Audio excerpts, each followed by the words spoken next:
A ver, dos leyes que se aprobaron en estos días, leyes importantes. La ley de solidaridad enviada por el Ejecutivo, enviada. La ley esta orgánica de solidaridad nacional, es como se llama, fue aprobada el 7 de junio por la Asamblea Nacional con 84 votos a favor. Esta establece un régimen jurídico especial, económico y penal con el objetivo de combatir el crimen organizado en las economías criminales y proteger a la población civil. Estas medidas de seguridad y orden público establecen un régimen legal por conflicto armado interno declarado por el Ejecutivo, una decisión del presidente, conflicto armado interno que permite aplicar medidas especiales sin suspender derechos constitucionales. Además de esto, prisión preventiva obligatoria para delitos relacionados con el crimen organizado con especialistas, jueces, fiscales para estos casos. Allanamientos extraordinarios permite entrada sin orden previo bajo control judicial posterior en 24 horas. Indulto diferido para policías y militares acusados por operaciones en este marco. Se aplica tras sentencia ejecutoriada, pero no cubre delitos graves como desapariciones forzadas o corrupción. Además, reformas penales y fiscales, agravación de penas, delitos como de pertenecer a o liderar a un grupo armado recibirían hasta 22 años de prisión. Homicidio y robo de pintura también endurecidos. Las reformas al COIP se incorporan figuras como un procedimiento judicial único, prohibición de regímenes abiertos antes de reparación económica y definición clara entre microtraficante y consumidor. Tabla de drogas. El Ministerio de Salud, Fiscalía y Judicatura deberán definir parámetros de consumo personal, corrigiendo la eliminación previa del gobierno. Delitos de hidrocarburos, el robo de combustible entra en el régimen penal con mayor severidad ante pérdidas de unos 250 millones de dólares desde 2023.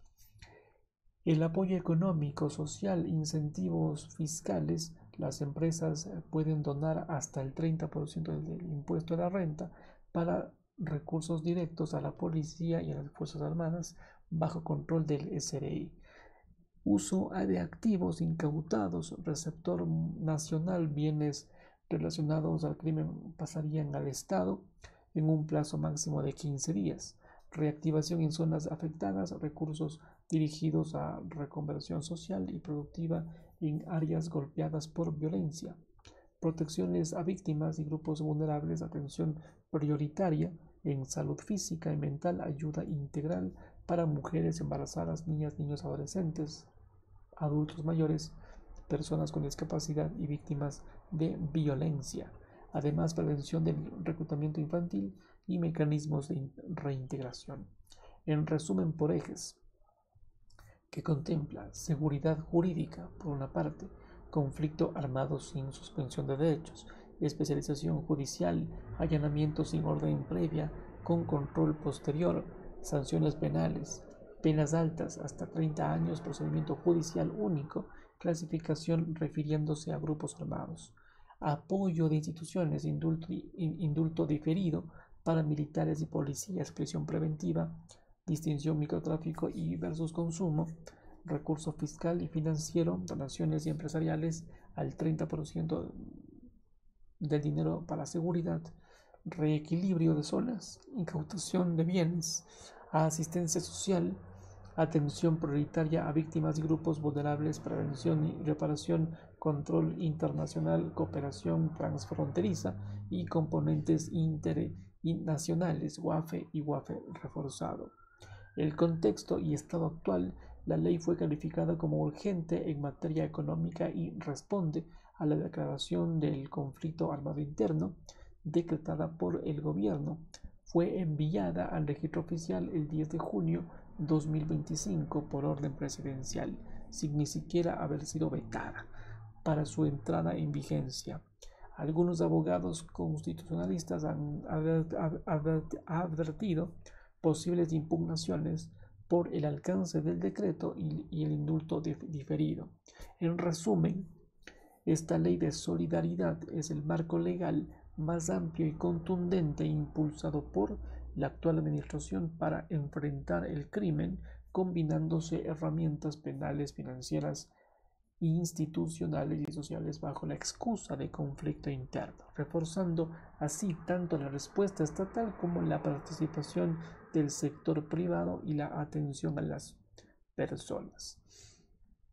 Por otra, la Ley Orgánica de Inteligencia, la inteligencia estratégica y contrainteligencia. Esta ley, en cambio, consiste en establecerse un marco jurídico que regule las funciones de inteligencia en el país. Esta ley fue aprobada en segundo debate el 7 de junio por la Comisión de Seguridad de la Asamblea Nacional y esta fue analizada en el Pleno. Entonces, lo que se busca es una creación del Sistema Nacional de Inteligencia con 7 subsistemas adicionales: Fuerzas Armadas, Policía Nacional, Análisis Financiero y Económico, Casa Militar Presidencial, Inteligencia Tributaria, Aduanera, Inteligencia Penitenciaria.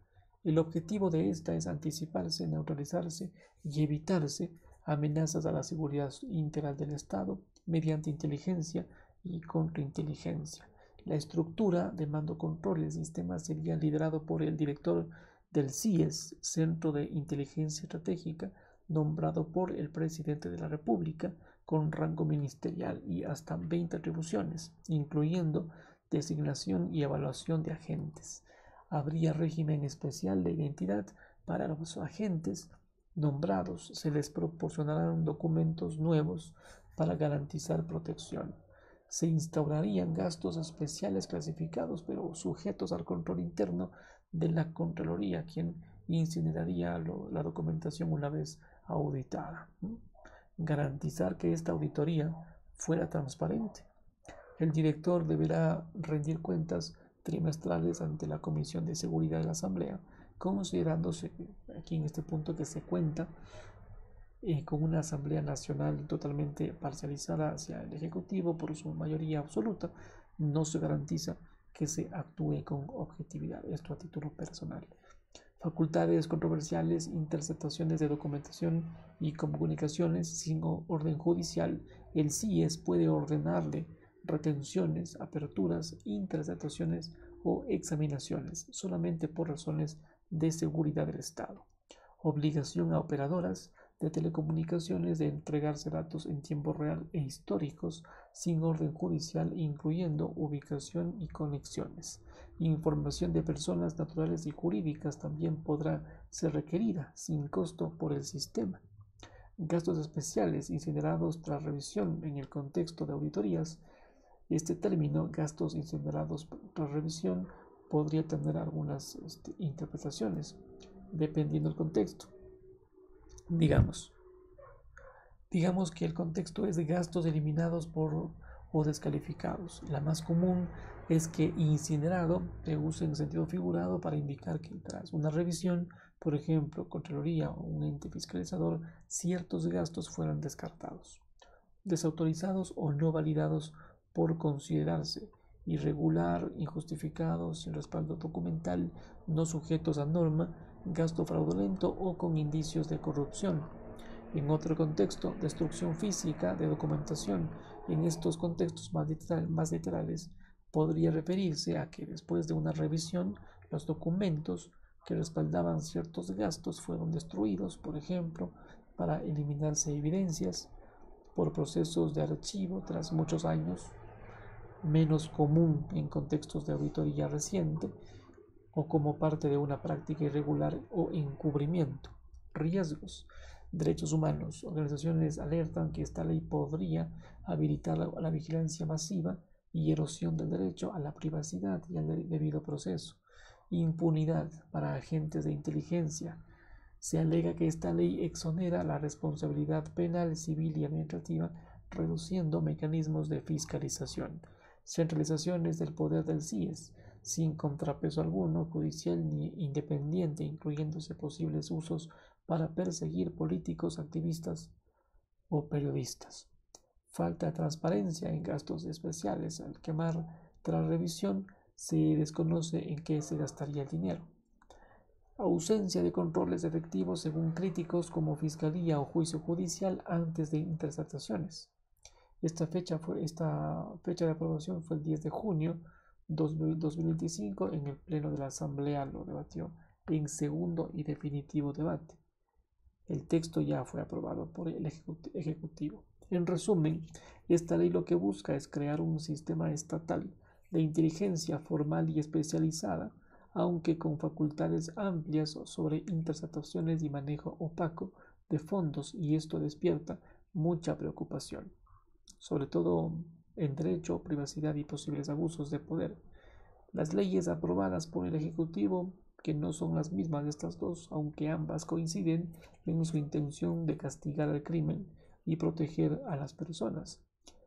La Ley Orgánica de Inteligencia Estratégica y Contrainteligencia, su objetivo era anticipar y neutralizar y evitar amenazas a la seguridad integral del Estado, con facultades de interceptación de comunicaciones y documentos sin orden judicial. Con tan solo una orden bastaría del CIES por razones de seguridad en caso de verse afectado el Estado. Se obligará a operadoras de teléfono, de telecomunicaciones, telefonías, entregar datos en tiempo real e históricos sin orden judicial, incluyendo ubicaciones y conexiones. En caso que se requiera información de personas sin ser naturales o jurídicas sin costo alguno por el sistema. Una vez concluida esta revisión de los gastos especiales incinerados, entendiéndose, dependiendo del contexto que se refiere, podría tener muchas interpretaciones, en este caso de irregulares o injustificados o simplemente destrucción física de documentos por ocultar evidencia, archivo o encubrimiento. Por otra parte, la Ley Orgánica de Solidaridad Nacional establece un régimen jurídico especial, económico y penal con el objetivo de combatir el crimen, sus economías y proteger a las personas, con pretensión de institucionalizar el régimen legal de conflicto armado interno para poder actuar sin suspender derechos constitucionales, prisión preventiva obligatoria para delitos de esta naturaleza, allanamientos extraordinarios sin el previo control judicial, el indulto diferido a policías y militares acusados por operaciones en este marco, aunque no cubre delitos graves como desapariciones forzadas o corrupción. Esta ley es el marco legal más amplio y contundente impulsado por la administración actual para enfrentar el crimen organizado, combinándose herramientas penales, financieras, institucionales y sociales bajo la excusa del conflicto interno, reforzándose así tanto la respuesta estatal como la participación del sector privado y la atención a las personas. Se acaba de aprobar ya esta ley de seguridad, pero ¿en qué difiere con la SENAIN? La ley de seguridad e inteligencia estatal aprobada por la Asamblea este 7 de junio responde a una realidad diferente. Busca dotar al Estado de herramientas duras frente al crimen organizado, grupos violentos y el narcotráfico. Se enfoca especialmente en fortalecer el uso de las Fuerzas Armadas y la policía para combatir las bandas y organizaciones criminales en un contexto que el gobierno califica como conflicto armado interno. Otorgar poderes al Ejecutivo para reasignar recursos, indultar a agentes por sus acciones operativas y eximir de detención preventiva a policías y militares bajo investigación. Imponer sanciones más severas, hasta 30 años de prisión por delitos como robo de combustible o colaboraciones con grupos criminales. Permitir decomisos inmediatos de activos vinculados a redes criminales, evitando procesos judiciales prolongados.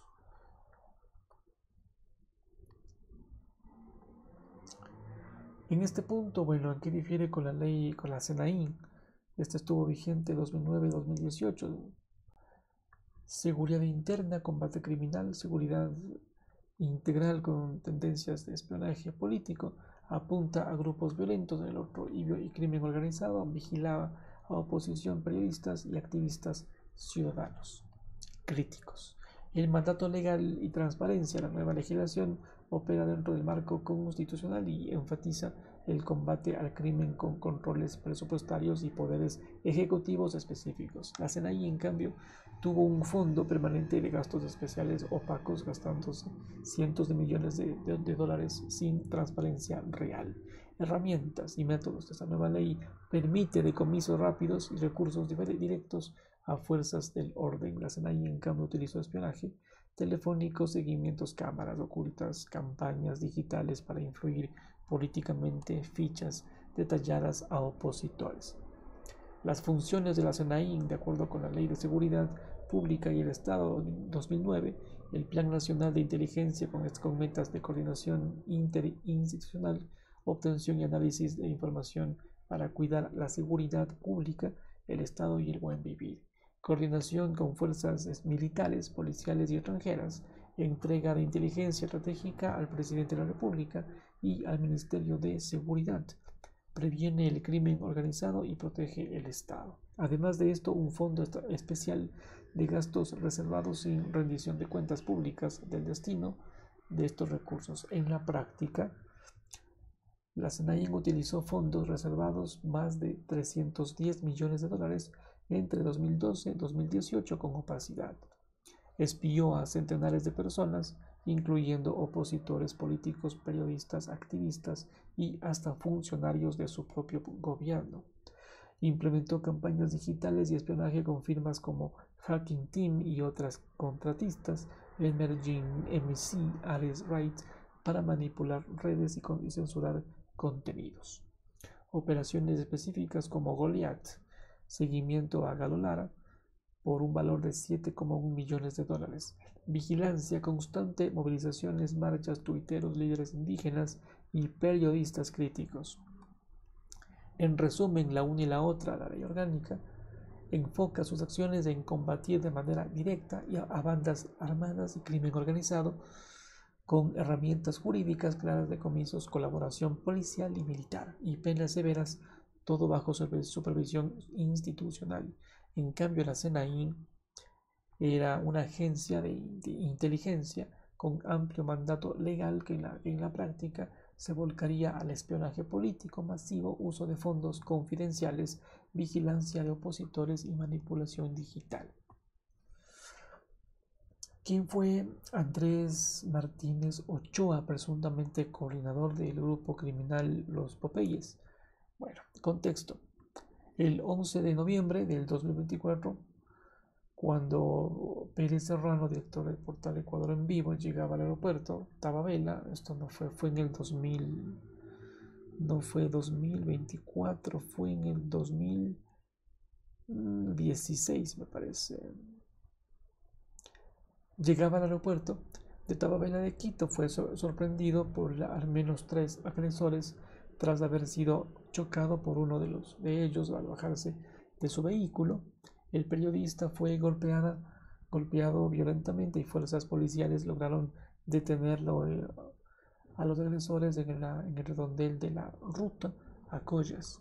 Luego Pérez acudió a la unidad de flagrancia para denunciar estos hechos, pero señaló que no le tomaron la declaración. Cuando llegó ahí a la fiscalía, recibió atención médica en el Hospital Metropolitano por las lesiones causadas. El contexto y motivaciones. Este ataque ocurrió en un momento tenso, ya que Pérez Serrano era una figura pública crítica del gobierno de Correa y había liderado protestas relacionadas con impuestos a la plusvalía. Circuló un video en redes consideradas oficiales vinculadas al gobierno, donde se señalaba su pasado como militante social cristiano, aparentemente intento por desacreditarlo del PSC. Consecuencias legales. Los agresores fueron capturados por la policía, pero hubo irregularidades en la apertura y seguimiento de este caso. Mencionó así que la Fiscalía y la Unidad de Flagrancia no registraron su declaración como víctima. No hay ningún reporte público de procesos judiciales concluidos respecto al asalto. En resumen, pues Alfonso Pérez Serrano fue golpeado por 3 personas al llegar al aeropuerto de Tababela el 11 de noviembre del 2016 tras un choque provocado por uno de los agresores. Si bien estos fueron detenidos, el proceso legal posterior presentó falencias evidentes como falta de toma de declaraciones. Más allá del ataque físico, se inscribió en un contexto fuerte, tensión política y campañas contra su imagen pública. El dueño del medio digital Ecuador en Vivo, Alfonso Pérez Serrano, sufrió un asalto el 11 de diciembre del 2016 a su llegada de Guayaquil a Quito en la autopista. ¿Cuándo y dónde? El 11 de diciembre de 2016, Pérez Serrano regresaba de Guayaquil hacia Quito. A la llegada del aeropuerto de Tababela en la autopista cercana fue interceptado tras bajarse de su vehículo por al menos 2 o 3 sujetos que lo agredieron físicamente. Lo que sucedió fue que uno de los agresores provocó un choque contra el auto del periodista justo cuando bajaba. Inmediatamente después fue golpeado violentamente por los asaltantes. La policía intervino y detuvo a los atacantes en el redondel de la ruta a Collas. Acción legal y atención médica. Alfonso Pérez Serrano, dueño del Ecuador en Vivo, medio digital, acudió a la unidad de flagrancia para denunciar el asalto. Sin embargo, denunció que no le tomaron la declaración, lo que esto reflejó irregularidades en el procedimiento. Recibió una atención en el Hospital Metropolitano por contusiones sufridas. En el contexto, este ataque ocurrió durante un periodo de alta tensión política, ya que Pérez Serrano había convocado una marcha contra los nuevos impuestos a la plusvalía el 8 de diciembre del 2016.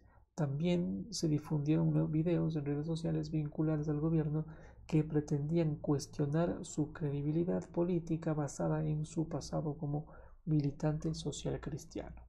Resumen final. En resumen, el 11 de diciembre de ese año 2016, al bajarse de su vehículo en la autopista hacia Tababela, Alfonso Pérez Serrano fue embestido y golpeado por varios atacantes.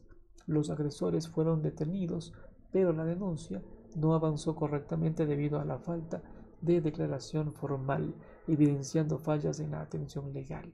El trasfondo fue un momento fuerte, confrontación política con campañas para desprestigiarlo por posturas y antecedentes. No existe ninguna vinculación directa de los Popeyes con la Senaín, sin embargo fueron un ala de los choneros los Pepes. ¿Quiénes son y cómo surgieron? Según la policía, los Pepes son el resultado de la unión de al menos 8 células criminales pequeñas, surgidas tras el debilitamiento de bandas como los choneros y que operan en Manabí, Manta, Montecristi. Estas están vinculados a los lobos, decisión de los choneros, y habrían formado una alianza con el cartel Jalisco Nueva Generación para disputar rutas de este negocio. Actividades criminales: cometieron múltiples masacres y asesinatos selectivos en mayo de 2024, atribuyéndose los crímenes con panfletos en escenarios como talleres, canchas y una agencia de tránsito en Manta. En la masacre del 20 de mayo en Manta mataron 4 personas en una cancha. Otro ataque el 19 de mayo en una agencia de tránsito dejó un agente muerto. Se les asocian también sicariato, secuestro, extorsión, tráfico de drogas y armas. Utilizaron también armas de largas, vehículos robados, panfletos intimidatorios y quema de patrullas o barcos. Operativos y resultados. En junio 2024, la policía ejecutó un mega operativo cero impunidad con 23 allanamientos en Manta, Puerto Viejo y Bahía de Caracas, arrestando a 12 personas, miembros incluidos menores, y confiscando armas, droga y dinero en efectivo.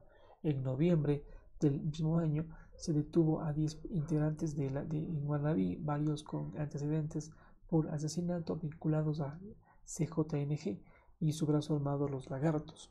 En marzo de este año se capturaron a otros 7 presuntos cabecillas en Manta, incluyendo extranjeros, mujeres, y en operativos contra las células. Relación con la Senaín. No hay evidencia pública que relacione a los Pepes con esta Senaín, Secretaría Nacional de Inteligencia, ni que actúan como brazo ejecutor del Estado. Su estructura y modo de operar coinciden con grupos del narcotráfico, particularmente con vínculos con el cartel Jalisco y una organización criminal local en Manabí, no con agencias estatales. Conclusión, los Pepes son un grupo delictivo emergente y violento, nacido del colapso de estructuras criminales previas en Manabí con respaldo de organizaciones internacionales de narcotráfico. Hasta la fecha no existe prueba de que hayan operado bajo la órbita de la inteligencia estatal ecuatoriana, SENAIN. Su perfil es el de una red criminal para el control territorial, no de un brazo paramilitar o estatal.